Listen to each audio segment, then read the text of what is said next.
Hello guys, in this video we are going to have a look at texturing and mesh parts because quite often we want to have this very resolute and discrete look like something like a 8-bit video game or Minecraft, etc., which is very trendy and popular nowadays.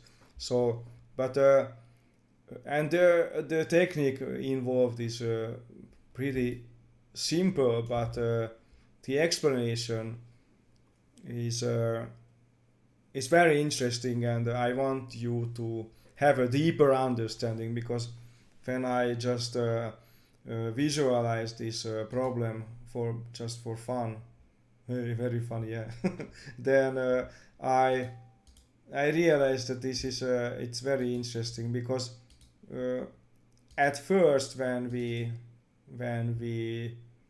study this seemingly simple setup, the it doesn't make much sense that feeding a vector subtraction to the position input causes this discrete jagged effect.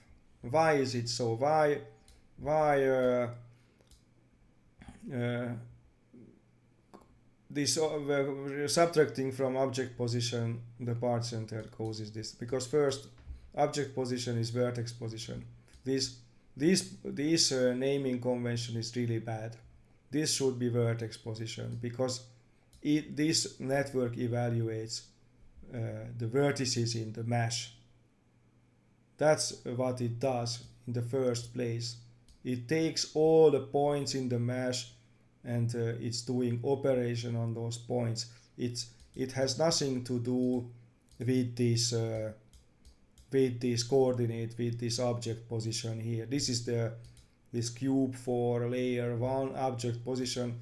Well, this is a misleading, very misleading and bad naming convention. I really hate it.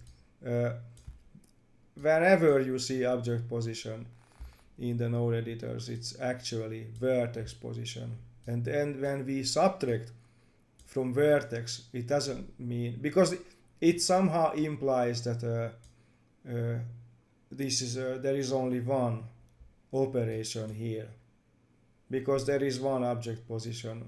Logically one would think, but no, there are hundreds of vertices and part centers, and the operation is going on between these things. So there are vertices and part centers, and we subtract them. So in reality, actually, there are quite a lot of output, and so if if we would visualize this, there would be hundreds of outputs going into the position. Okay, so and the why, because now I explain that. Why does this happen if we feed this subtraction to the position or input of the texture? Because yeah, but I want to see the surface editor. You see, it's very similar. It is just this input node is a whole lot bigger and more detailed. But here we also use object position, which is of course vertex position, and we feed the subtracted values, a lot of values into the position of the texture. And if we have a look of this diagram, we will understand that this subtraction means that from each vertex we subtract the corresponding part center. So we get these vectors, or I can draw it here. So each operation results in a vector like this. Okay, and we feed these vectors into the texture node. So if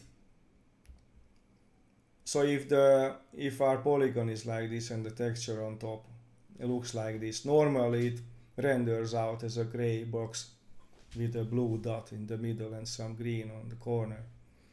But when we feed the node with this position displacement, then the following thing happens. First, this light wave thinks that the texture is located at point A, and it makes a memo of it. Then it moves to point B because the texture originally is like this, but it moves into point B and C and D, and it takes a memo of each position. And in the end, of course, it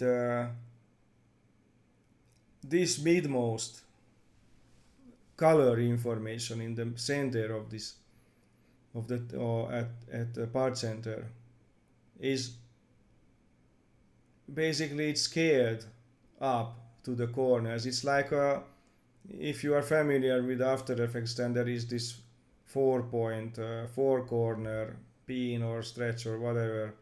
But this is basically what happens. That 1 point information is stretched out to the vertices, and that's why.